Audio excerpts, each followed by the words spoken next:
next morning, she managed to get a spot at an Airbnb property near the airport for $50. She made great friends, and she caught her flight because of that instant booking opportunity. It seems very strange to say, "Dear Instant Feedback Loop, thank you, sincerely Doris Spivak," but I mean it. I'd love to hear your thoughts on what are ways that you're offering the clients that you work with ways to provide you with feedback. And are there any ways you provide feedback to them? What are the methods that you feel when it comes to feedback that improve customer loyalty? Any thoughts about feedback? One day, so I was in my dorm, I accidentally blew power in my entire room. My roommates did not like me for 2 days by plugging in a printer. So the reason it took 2 days though was because I went to housing.maintenance.berkeley.edu and I logged a complaint and I received an email of exactly the type that you said of your ticket has been reported and this issue will probably be resolved within like 48 hours. And then power comes back inexplicably, but I never had communication with the person during that process. I never knew if the person had even been in my room or if they'd adjusted something from some distant, faraway la-la land. And that was weird because feeling so depersonalized, I think in an institution of higher education, feeling depersonalized is not good, but feeling depersonalized anywhere is not good. And so any opportunity that you can to offer more of that human connection, I think that is really important based on what you said. Anything that either doesn't work, has worked over here? Well, I'm just struck by the Lyft and the Uber example, and maybe this is just exactly what you're saying, but I'm putting it into our businesses. And I'm thinking of renewals, and I'm thinking about a person who's planning to call another customer in 3 months' time. And it's just intriguing to me to consider, well, what is the Uber equivalent? So do I know something about this person before they arrive? Do I know something about this company before they arrive? Am I given some kind of indication about just how great this person who's going to call me will sound when they're on the phone? There are all sorts of things and really interesting ideas in there that seem really close. I'd be interested in if anybody has already experimented with this. Thank you for that. Yeah, definitely thinking of what is the Uber counterpart within your own businesses? How do you kind of declare yourself, make yourself personal and not a stranger before you're necessarily interacting with someone? Because those are very important things from my perspective, and I think from a millennial's perspective overall. So that's just some thoughts about feedback. And over here. Oh, I was just going to say, we kind of threw out the traditional customer survey, which many of these large companies use, because you frame the questions in a way that you get the responses back that you want. So now we just ask our clients one simple question: what was your experience with us? Awesome, I like it. What was your experience with us? And giving people the chance to storytell, because that's so much more open-ended, and I think it reveals a lot more about the individual. So I have an experience that call out for Salesforce.com. So after I attended Dreamforce, where how many hundreds of thousands of people are there, 2 days later I got a call. Let's just say her name is Helen. Hi, Helen. Hi, Kristen. This is Helen, and I know that I work with your account rep at Salesforce.com. Saw you attended Dreamforce. You had these experiences. If there's anything I can help you with or give you more information, please let me know. And I just want to say thank you for coming to Dreamforce. And I thought, wow, how could they do that with so many people and offer me such a personal follow-up and just leave that kind of a voicemail for me? So I was really impressed. So Mike and Randy, that's good. Nice, I appreciate the shout out. That's, really celebrate what works and openly discuss what doesn't, because that's the way that we can change things. So yeah, I really appreciated how honest you all were with your experiences with seeing what can be done. And yeah, I think that I've grown up in a world that maybe you would call this being spoiled, but I think that I've gotten used to thinking that there should be at least someone out there, that the institutions I love, that the places that I bring my business to, that they should listen to me. Not necessarily do what I tell them, but that there should be a venue for me to be able to speak up. And because we've grown up on our devices, being able to make ripples, being able to have Tumblrs and Snapchats and Vines and Instagrams and have all these places where people are listening to us, where people do care, or at least it feels that way, we are expecting more as we're growing up and entering the workplace. We expect needed services, we expect good design, we expect social connection. And these are characteristics that many of your companies have probably developed in the physical world since the beginning of time. You all address needs, put a lot of thought into design, and rely on that social connection, rely on word of mouth and people saying good things, but it's just that now a lot of that need and design and social connection can be happening on the screen of a smartphone or a tablet as well. Uber, Lyft, and Airbnb, brands like that, they understand that very deeply. Like me, they grew up in a world where needs and design and social connection mean things that can be translated into lines of code. So the question is, how do you leverage the innovative spirit of young people within your companies? How can companies attract and recruit and work with the most innovative young people? Because in a world where we can raise tens of thousands of dollars for an idea on Kickstarter, we aren't necessarily relying on the office job anymore. And it's absolutely vital as you're working with companies that may be becoming younger, that may be bringing in young talent, that connecting with them is a part of your thought process. A huge step is changing company culture. And you can find out about a company's culture from visiting the office. You can find out about it from looking at an HR page and just seeing how a company describes themselves. GE, Microsoft, they sound mostly the same. Here's one that I really liked. There's a startup called Mind Valley, winner of the Most Democratic Workplace Award, and they describe themselves this way.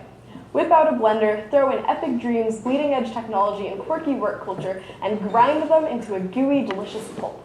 What you'll get is Mind Valley, one of the world's biggest and weirdest online publishing companies in the personal growth industry. Whipping out a blender, epic and bleeding edge and gooey and quirky and weird. Maybe these are words that are frightening and a little bit weird, but honestly, I'm frightening and a little bit weird. Okay, at least that's what a few people say. And as I'm looking forward to entering jobs that make me happy about what I'm doing, that make me feel like I'm having an impact, I want to find something that matches the way I think about myself and my friends. And that's a sentiment that's shared by a lot of people. So how can you make your culture epic and gooey and weird? How are you creating, or how can you create an idea economy and an environment of sharing within your workplace that is inviting to millennials? So does anyone want to share one thing about their company culture that you think helps that invites millennials in? Or maybe one thing you could do? Yes? Intern programs. Intern programs? Awesome. How many of you know that your company has an intern program? Seeing a lot of raised hands? Awesome. Okay, what are some ways that you think interns have helped your company? What is something you maybe learned from an intern? Any thoughts? Yes? We were doing some M&A, and I had I'm a UC grad, by the way, so if you're going Go Bears! class of '84. We had a biology grad who came in, and I said I wanted her to map out Dallas and Chicago. I wanted to know how many, what the level of education was in that particular area, how many of my competitors were headquartered there, how many Fortune 500 companies. I thought it was maybe a 3-day project. And in about 2 hours, she came back and had mapped it out on Google Earth and had given me all of the data and about 20 times more. It was awesome.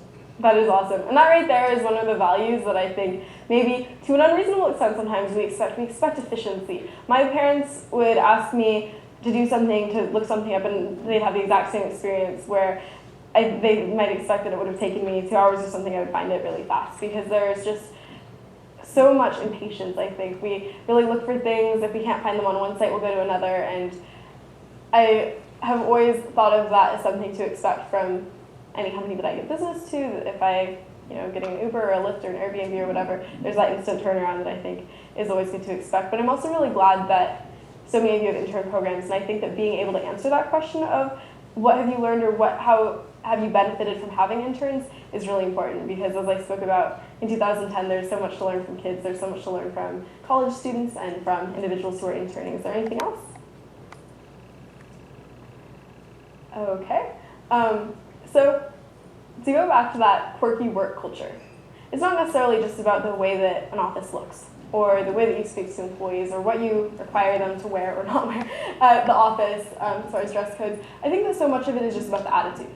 Are you open to learning? Are you open to the kind of new ideas that young individuals could bring in? Because I think that the age of the intern as only the coffee runner is over. We need the chance to be parts of projects, companies, and cultures that we're excited about. There are so many alternatives to those traditional hierarchies I mentioned earlier that if we have opportunities, we'll seize them. That's why it's up to you to look at your company, to look at what you do, and work more like an organism and less like an organization. That is to say, be a living, changing, breathing, responsive place, so that those that join you are not there to work up through a structure, but immediately be part of a living system. It's essential to bring in millennials' ideas, because young people at the workplace bring more than technological prowess. We also bring embedded in a lot of what we do this desire for social good that we don't see necessarily as separate, as part of some sphere, completely far away from our work and our life, doing good. We see those three as really brought together. Betty Friedan said in The Feminine Mystique, this is one of my favorite quotes, "There was literally nothing these kids felt strongly enough to die for, as there was nothing they actually did in which they felt really alive. Ideas, the conceptual thought which is uniquely human, were completely absent from their minds or lives." The reason I like this quote, though, is because it provides a sharp contrast to what I know we can be as young people and to what I've seen my friends do. I've seen that many of today's successful university students are deeply invested in a wide range of social causes, and that a social conscience is embedded in many of the products we choose to buy, the events we choose to attend, the companies that we choose to support. Technology can ultimately be a force to combat apathy, not support it. Young people are using their expertise with technology to make more than multi-billion-dollar apps. Sure, we're making Snapchat and Vine and Instagram, but we're also developing innovations for public health and creating tech solutions for nonprofit organizations. Someone I know spent most of his high school career using his coding skills and his web design skills to develop sites for nonprofits, like a biogas energy project and Indian cloth weavers. These may seem like examples of social good, not examples of smart business practice, but the truth is that the two don't occupy completely separate spheres in a millennial-fueled idea economy. Customer loyalty is actually a misnomer when you think about the current trends toward building repeat business. What I've seen as someone who has grown up, entering a lot of customer loyalty programs is that they're really just customer incentive programs that lock a customer into a business relationship through financial rewards. That's all my frequent flyer programs and my Red Robin Club free burger on my birthday. But that's not loyalty. What is loyalty? If you want to build loyalty, then you build a sense of allegiance. A sense that this business is one I belong to, that I will stand behind, that belongs to me, that stands behind me. And that is done in two ways. By not doing harm in your efforts to create good, by not expanding negative impacts on the earth or our future for the sake of the bottom line, and by understanding that the end game is all about the wins built in along the way, by building social good into your work.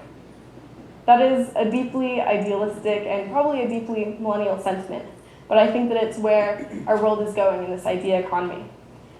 And I want to think about all the steps that your business goes through in the course of a day, and ask you where you can build in wins along the way. Where can you create some good that you might not have considered before? Where can you ask someone to tell their story with their experience with you? Where can you provide a person on the end of the line? Where can you make someone think that what you're doing is about more than them and about more than you, but really about everyone?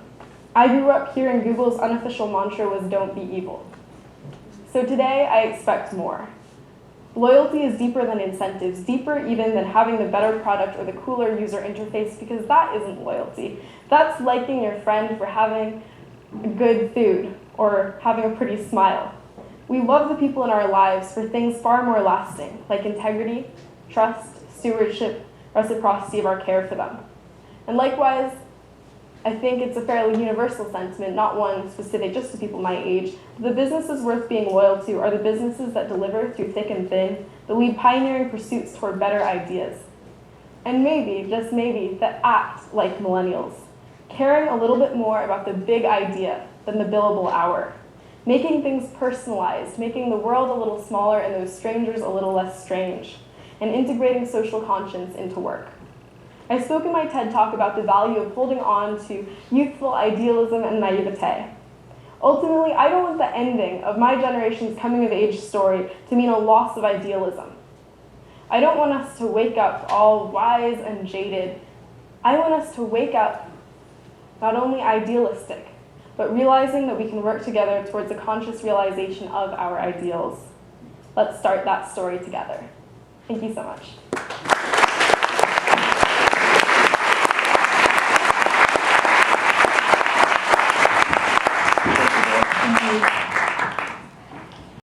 Out of hundreds and hundreds of pieces of writing, all of these unfinished novels on scraps of paper, my 2 short stories, and narrative poems I write for slams, angsty couplets that are for my eyes only, all of these pieces of writing, the main characters that I feature are almost always under the age of 30. In fact, most of the time, under the age of 20.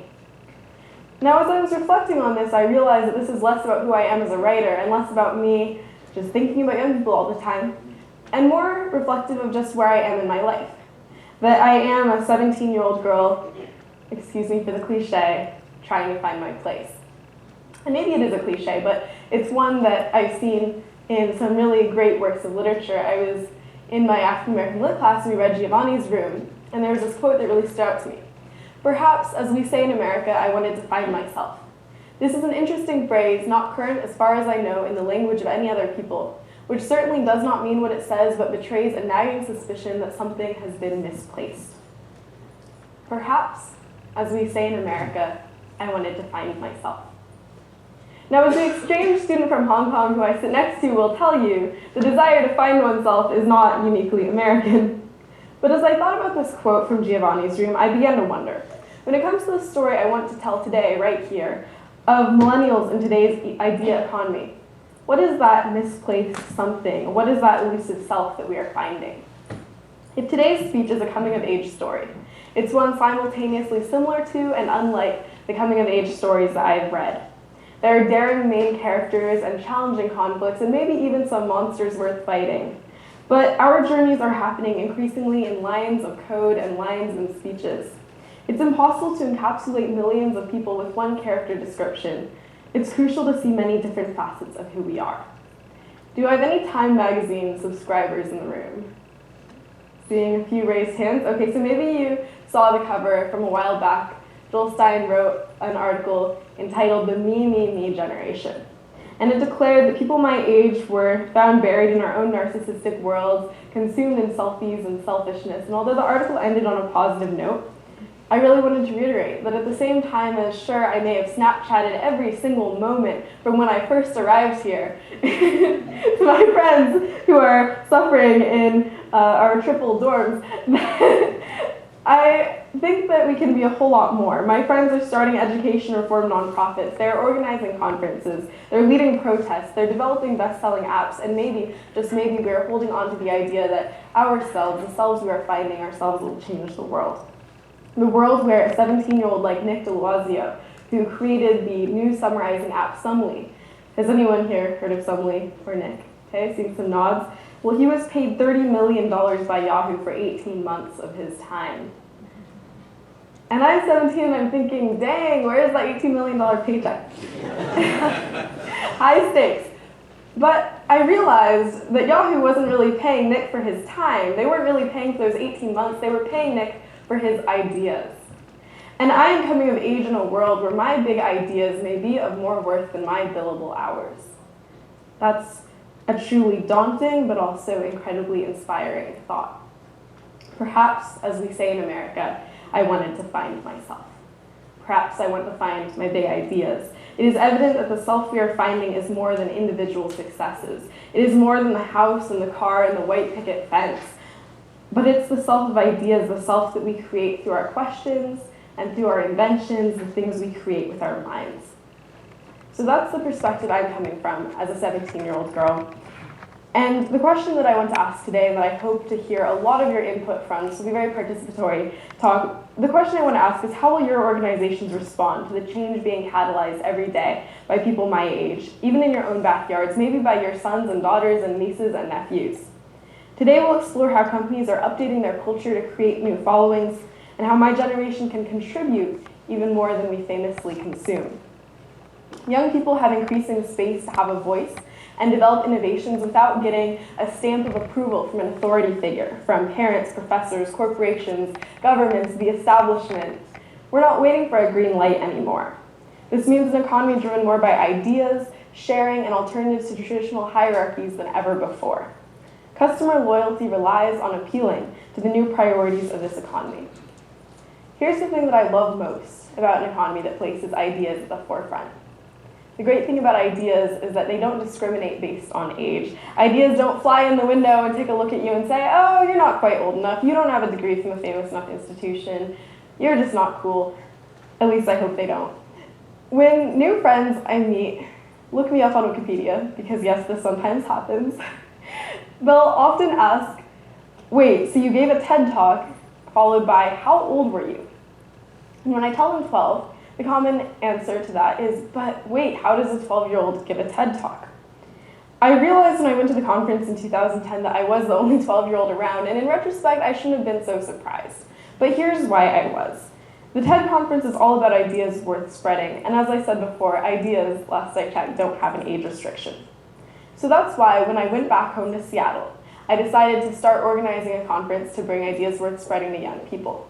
I worked with a committee comprised entirely of high schoolers and middle schoolers, and we brought in speakers who were all under the age of 20.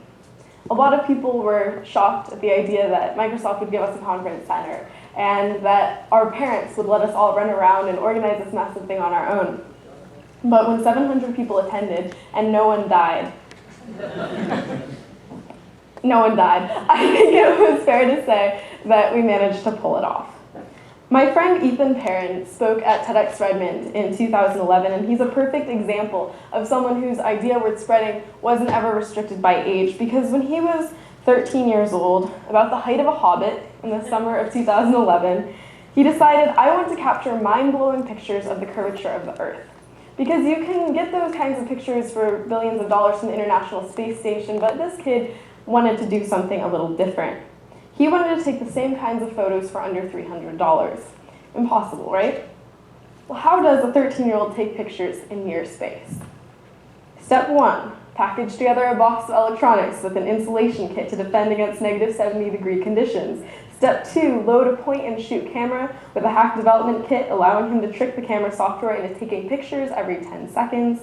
Step 3, design a data logger to record temperature, air pressure, and GPS location so that you can plot the journey on Google Earth. Finally, he attached the parachute and the weather balloon. You can see his family gathered around him in that first picture in Tipton, Kansas. And at noon on August 8th, 2011, he filled that balloon with helium, 170 cubic feet of helium to be precise, and he launched it from his grandmother's backyard. It took 1,021 pictures, it logged 30,000 data points, and it rose to 27,027 meters. I wish that I could say I memorized all those numbers, but I sure know Ethan did. He managed to get pictures of the curvature of the Earth. There's one of them, and you can see the abyss of space clearly. 4 hours later, his family drives him down this dusty country road. Check the GPS location of the camera, and there it is, lying in a ditch, still snapping pictures. This is the world of the millennial coming of age story, a world in which 13-year-olds with point-and-shoot cameras from their parents at Christmas can attach those same cameras to weather balloons that they send into near space. Ethan's 16 now, and he just gave another talk at a local TEDx event about LENS, the low-expense near-space experiment. Of course, in telling this story, I want to include a caveat. Ethan, like me, is a kid from the land of Microsoft and Amazon, and he's very lucky to have an engineer and a math major for parents. But ideas don't just come from people who have resources. They can come from some of the most desperate of regions. I tell the story of William Kamkwamba as a perfect example of what that looks like because he lived in a small village in Malawi. He had to be pulled out of school when his family could no longer afford to pay school fees, so he just learned in the library. He read a book called Using Energy, a discarded 5th grade American textbook, and it was there that he realized he could use everyday materials in order to produce energy. He first saw a picture of a windmill, and a tiny caption translated into broken English said that windmills generate electricity and pump water. He had no formal engineering education and very little experience, but he had the confidence and attitude of a true innovator, and what you see behind him is the windmill he built with a couple bikes and a lot of found materials to power his family's home. He started charging cell phones, and people would come by and pay him to charge cell phones. I would probably pay him to charge cell phones on an average day with this thing, and I'm sure that a lot of you have had the experience of having your phone batteries run out. So what he did was become an entrepreneur in his village. He attracted enough attention to go speak at TED, and that kid who used materials and scrapyard parts to put together a windmill ended up going to Dartmouth and graduating in 2014. So to go from a kid who had to drop out of school because your parents couldn't pay to somebody who's producing electricity for a village that's never seen it before and charging people's cell phones and making money, becoming an entrepreneur, attracting attention from all over the world for this truly inspirational story, and then managing to go on and become an Ivy League graduate, that is pretty dang incredible. And what simultaneously scares me but gives me a tremendous amount of hope is 20 years ago, I don't think William's story would have been possible. 30 years ago, William's story would not have been possible.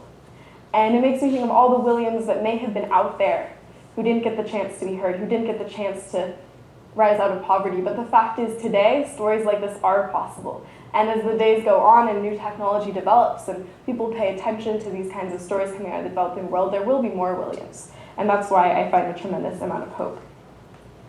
My hope also comes from another area. Remember how I said that the millennial coming of age story might even have a few monsters worth fighting? Well, there are some young people who dare to tackle the most challenging problems of our time, and my friend Boyan is a tremendous example of that. Again, raising the stakes on what I have to do by the time I get to the age of 20, so I'm a little resentful, but when he turned 20, he had raised $2 million. Yeah, no pressure. $2 million through crowdfunding for his ocean cleanup plan. So who here has heard of the term the Great Pacific Garbage Patch? Seeing a lot of raised hands? Okay, cool. So for those of you who haven't heard that term before, there are these vast collections of debris, lots of plastic trash usually from countries around the world, and it's distributed around thousands of miles due to the patterns of ocean currents. You end up with these massive collections of trash just floating out in the middle of the ocean. There's this one mass so large, some estimates put it at twice the size of Texas, that it earned the name of the Great Pacific Garbage Patch. So Boyan's idea, as described in Business Week, was to deploy several V-shaped floating barriers that will be moored to the seabed and strategically placed in the path of major ocean currents. The 30-mile-long arms of the Vs will catch buoyant garbage and trash floating 3 meters below the surface while allowing sea life to pass underneath. Now, when I see things like the Great Pacific Garbage Patch, I think, wow, that sucks. I did not think of giant Vs and of ways to capture this trash and actually solve the problem, and Boyan did, which, again, is pretty incredible, but also, let's say he lived in the world of 10, 20, 30 years ago. He probably would have said to his parents, hey, I have this idea. Maybe they would have said, you're too young, or that's great. So what does he do next? Maybe he takes it to an institution, to someone at a university, asks them if they think it's a good idea. They maybe think it's a good idea, they take it along. At this point, this kind of pipeline, it probably takes a year, 2 years, 3 years, and by the time it reaches somebody who can actually do something, who can give the idea funding, that's a very long way off. And Boyan was able to put a crowdfunding thing online and get $2 million, again, by his 20th birthday. That is the kind of speed that my generation is getting used to. When we examine human history, the engine that fuels progress has always been good ideas. But before the internet age, individuals or groups who came up with these good ideas had to rely on very few specific paths, on very traditional methods to get funding and support to experiment with and prototype their products. Today, many tools are more democratized. If I want to use a laser cutter or a 3D printer, I don't necessarily have to knock on the door of a big corporation or a university. And the computer used to be used only behind closed doors, and now there's one in almost everyone's house. Because of that democratization of tools, sites like Indiegogo and Kickstarter have become go-to places for many people who have ideas they need support for. So raise your hands if you've heard of either of those. Okay, almost everyone. Wow, that's really impressive. And how is this? Raise your hand if you've ever contributed to someone's pitch on a crowdfunding website. Awesome, I'm seeing some raised hands too. Y'all are a very generous group. And tools like Indiegogo and Kickstarter and countless other crowdfunding platforms that exist are making stories like Boyan's possible. And anyone with an idea and a plan for developing it can take their idea to sites like this and get folks they know to donate, or folks they don't know around the world to donate within a set amount of time. So some people I know back home started an organization called Student R&D, Student Research and Development. The goal was, let's support students in their tech innovations by giving grants, by giving workspace, by giving support.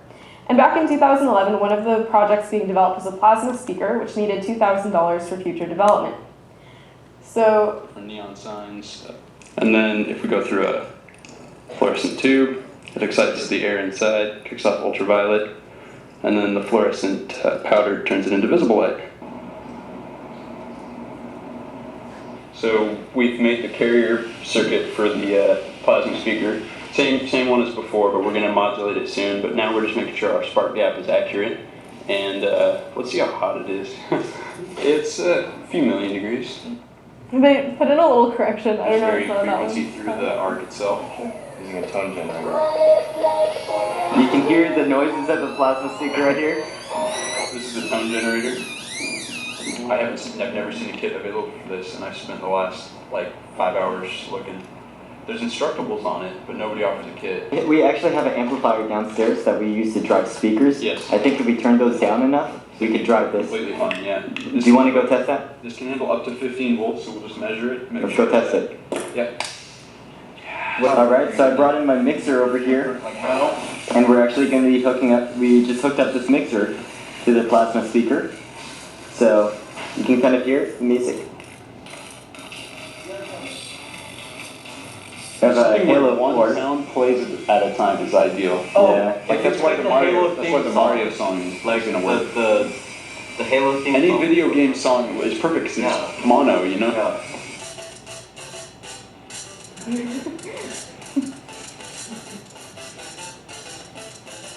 Today we made just tremendous progress. We took a theory of circuit function and turned it into a working model. And there was no instructables, no guidelines. We just used basic knowledge and had it work out, and it was fantastic.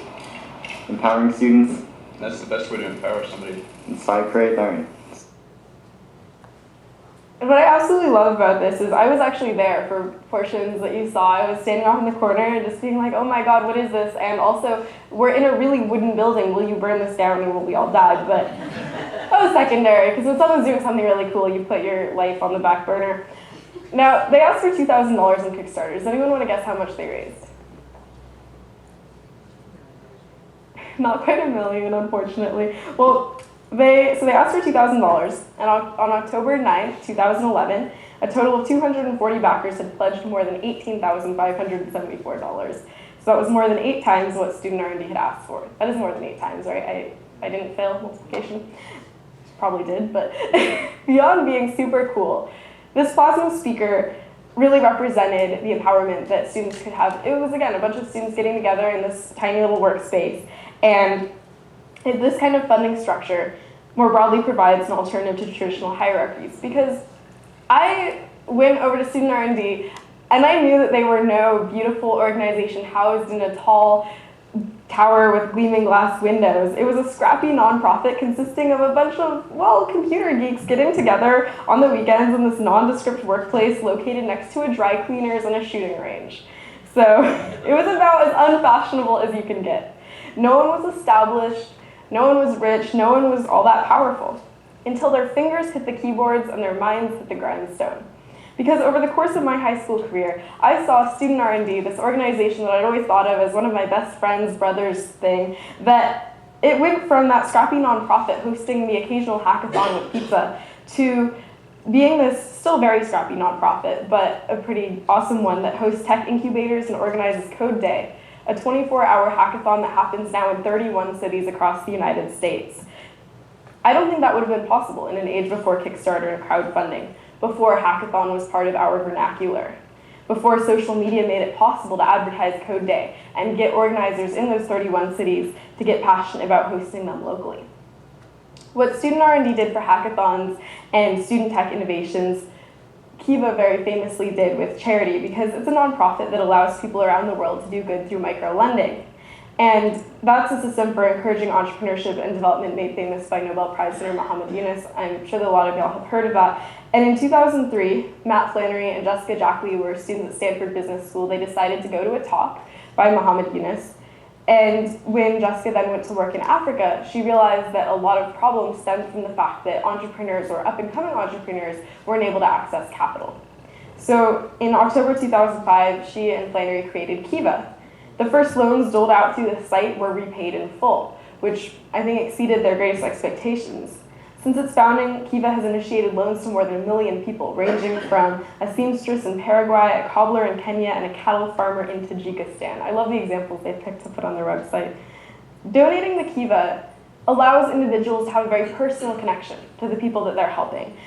They have a chance to read about their story, understand what they're asking for, in much the same way that you can read through a pitch carefully on Kickstarter or Indiegogo. You really get to evaluate these businesses that up-and-coming entrepreneurs are suggesting in developing countries. Kiva means unity in Swahili, and Jessica Jackley said that a big part of what she wanted to do with Kiva was change the narrative around wealth and poverty, change the narrative around developing countries and developed, from one of dependence to one of empowerment. She created a huge impact with 1,233,437 lenders, over $634 million in loans, and a 98.82% repayment rate, which is probably better than a lot of people's investment portfolios. This is a very different picture of doing good than the one that my parents know. Most people are used to donating to vast and faceless organizations housed in gleaming glass buildings, vast and faceless organizations that we trust because of good rankings from a third-party website or cute animal photos. Okay, maybe that's just me. But as a kid, I would see something like providing microfinance to entrepreneurs in the developing world as a bunch of fancy words spoken only and accessible only to economists in a boardroom at a glossy table. I don't know what my obsession is with glossy tables, but I think they're cool. To be able to contribute to international development and do something as weighty as microlending in a way that is personalized, in a way that is empowering to both me and the person on the other side, that's a powerful alternative to the hierarchy of charity and social good that a lot of us probably grew up with. Now, of course, when I talk about this, about providing alternatives to traditional hierarchy, I'm not just talking about programming and microcredit. The options we have as young people to be cultural trendsetters is obviously always evolving. So, do any of you have teenage sons or daughters? Seeing some raised hands? Wow, okay. Do you know if they're on Snapchat? Raising hands if they're on Snapchat, okay. What about Instagram? Vine? Few less? Okay, cool. So tools like Snapchat, Vine, and Instagram, I'm sure they're a source of consternation occasionally, but I know that my mom is always telling me to get off my phone. But I would also say that they allow us to be empowered in a way that I think we didn't have before because they're increasingly driving culture. You'll see a lot of celebrities posting pictures of themselves on Instagram to reach out to that teenage fan base especially. The user bases of Snapchat, Vine, and Instagram are usually people my age. The founder of Snapchat was a Stanford frat boy named Evan Spiegel, and he managed to come up with it in his dad's living room. In a lot of ways, the success of Student R&D, Kiva, Kickstarter, Snapchat, Vine, Instagram, Indiegogo, all these other companies that I mentioned, they represent two trends of the millennial-fueled economy. One is that the millennial-fueled economy is an idea economy. And two is that the millennial-fueled economy is all about sharing. Sharing on social media, sharing information, and sharing resources, sure, but also sharing something far larger, sharing responsibility. Sharing responsibility for funding an innovation or a startup, sharing a ride somewhere with an app like Uber or Lyft, sharing a room or an apartment with Airbnb or Couchsurfing. When I look at many of the recent success stories of young people founding organizations, I find that they have one thing in common. They have personal connections to the problems they want to solve. Kiva founder Jessica Jackley grew up learning about and caring about people who live in poverty. Boyan, the kid who came up with the solution to the Great Pacific Garbage Patch and the other issues with ocean pollution, he had always had knowledge and talent in engineering and a desire to use that to solve problems, plus a passion about the environment. The story of Airbnb further demonstrates that sometimes it's okay to be a little selfish. It is okay to look at your personal problems and then work out from that to make change in the world. When you try to solve personal challenges, in the process you can also solve bigger problems. And now Airbnb is valued at $10 billion. Now for a $10 billion company, Airbnb has shockingly humble origins. It started with two designers, Brian Chesky and Joe Gebbia. And like many of us who are unfortunate enough to love the Bay Area, enough that we want to live there, Brian and Joe realized they could not afford their rent. The most personal problem of all personal problems, right? So we start with this, can't make rent. But that's where things get interesting. Because to make ends meet, they decided to turn their loft into a lodging space. But as Joe Gebbia said, we didn't want to post on Craigslist because we felt it was too impersonal. Our entrepreneur instinct said, build your own site. So we did, end quote. Fast forward a couple days, and there's a massive design conference coming to town, and all the hotels in San Francisco are booked. People are looking everywhere for a place to stay. So that is when they jump in, and they put pictures of their loft with its luxurious 3 air mattresses on the floor, plus the alluring promise of home-cooked breakfast. This got them their first 3 renters. So from a personal problem, they go to a local solution. After that first weekend of providing space to people there for the design conference, they began receiving emails from people around the world asking, hey, when can you set up a solution like this in Buenos Aires, in Jerusalem, in Paris, all of these other international destinations? Joe Gebbia commented, at that point we started to brainstorm what a larger international version of our site would be. That was basically our market research. People told us what they wanted, so we set off to create it for them. Ultimately, while solving our own problem, we were solving someone else's problem too. We were at a point professionally where we were very ready to pursue our own idea. So from that very personal problem of not making rent, to a local solution when people didn't have room at this design conference, to a global solution, starting this rental giant that is Airbnb, this is the classic millennial rags to riches story. But I think anyone can do it. I want to try a group activity with y'all. Talk to the person next to you about a personal challenge. Yes, this is the one and only time during the Recurring Revenue Summit, I'm guessing anyway, that you have absolute license to talk about some kind of challenge. Maybe it's daycare, maybe it's transportation, maybe it's slow internet, maybe it's everything's booked during winter break. I'm sure it's not too difficult to think of something. Maybe you want a different kind of coffee. There's a lot of things you could find. It could be something deeper, it could be something more shallow. Just talk to the person next to you, open up, be brave. Let's talk about our problems. All right, what do you got? Coach challenge. Is this your daughter? I'm in the house now. It's amazing. Thank you. Yep. That our lives must be, but I'm going to reiterate that last night I Snapchatted absolutely everything here. This is one of the most beautiful places in the world, I think. So hopefully none of your problems are too massive that they can't be forgotten for a moment in a beautiful setting. But I would love to hear, if you're comfortable sharing, one or two of the things the person next to you came up with or that you came up with. If anyone is willing. Can I share mine? Oh, yeah. So my counterpart in this exercise would like to be able to ride his horse to the office. You'd like to be able to ride your horse to the office. Haven't we all thought that? Great. Anyone else? Oh, back there. We had an idea around a service that would help you go through a divorce called Unmatched.com. A service that help you go through a divorce called Unmatched.com. Whoa! I did not realize 1 minute and 25 seconds was enough to get that deep, but wow! And do we have anything else? Is there anything else? I mean, between divorce and horses, there's... Well, I feel like my idea now is bad, but you know, all of us in this room, we travel a lot and we fly a lot, and GoGo in-flight is the worst internet access you could ever possibly have. Why can't we get bandwidth and streaming and all the stuff that we're used to having in in-flight service? Thank you. Oh, we have an idea over here? Or a problem? A problem or an idea? Yes? I have a laundry issue. I work all day, I have 3 kids. I would love for some of these stay-at-home moms who need something to do to come by and help me out. So an sort of exchange service, you're busy, you're away, you want... Or dads, right? Yep, somebody who needs something to do to take care of the laundry. That makes a lot of sense to me. There could be an app for that. And that actually brings me, so some of you jumped the gun here. With Unmatched.com, you basically just stole the next question, which was, so you have a problem, now what are you going to do about it? Talk to the person next to you, be daring. If your solution is out of the box, like tear that box up and throw it in the fire pit outside. I don't want to see the box. If you want to ride a horse to the office, come up with an idea to make that possible. Just, you know, go a little crazy, talk to the person next to you about an idea, either for a problem you've heard or for your own problem. And let's hear some cool ideas and come back in like a minute.